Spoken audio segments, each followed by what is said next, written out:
আমি আমার জীবনে অনেক বই পড়েছি, কিন্তু সেগুলো থেকে অর্জিত বেশিরভাগ তথ্যই আমার এখন মনে নেই। তাহলে এই বই পড়ে আসলে আমার কী লাভ হচ্ছে? একজন ছাত্র তার শিক্ষককে ঠিক এই প্রশ্নই করেছিল। শিক্ষক মহাশয় এই ব্যাপারে মৌন ছিলেন। তিনি প্রথম দিন কোনো উত্তর দিলেন না। কিছুদিন পর নদীর ধারে ওই ছাত্র এবং শিক্ষকের দেখা হলো। শিক্ষক ছাত্রকে একটি ছিদ্রযুক্ত পাত্র দিয়ে বললেন, নদী থেকে জল নিয়ে এসো। পাত্রটি সেখানে ময়লার মধ্যে মাটিতে পড়েছিল। ছাত্রটি সেই পাত্রটি করে যতবারই জল আনতে চেষ্টা করে, ততবারই শিক্ষকের কাছে পৌঁছানোর আগেই সব জল পড়ে যায়। এইভাবে কয়েকবার চেষ্টা করেও বিফল হয়। তখন ছাত্রটি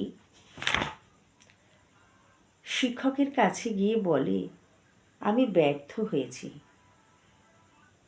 এটা আমার পক্ষে সম্ভব নয়। ছাত্রের কথা শুনে শিক্ষক হেসে বললেন, না, তুমি ব্যর্থ হওনি। পাত্রটির দিকে তাকিয়ে দেখো, এটি এখন পরিষ্কার হয়ে গেছে, ঠিক একদম নতুনের মতো। ছিদ্রগুলি দিয়ে যতবার জল পড়েছে, ততবার পাত্রটির ময়লাগুলো বের হয়ে গেছে। যখন তুমি কোনো বই পড়ো, তখন তোমার সঙ্গে এই ব্যাপারটা ঘটে। তোমার ব্রেন হচ্ছে একটা ছিদ্রযুক্ত পাত্রের মতো, আর বইয়ে থাকা তথ্যগুলি হচ্ছে জলের মতো।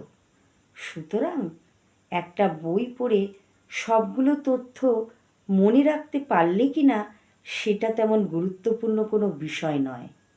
কারণ বই পড়ে তুমি যেসব ধারণা, জ্ঞান, আবেগ, অনুভূতি, উপলব্ধি এবং সত্য খুঁজে পাও, সেগুলো তোমার মনকে পরিষ্কার করে। ফলে তুমি একজন বিশুদ্ধ মানুষে পরিণত হও। এটাই হচ্ছে বই পড়ার মূল উদ্দেশ্য।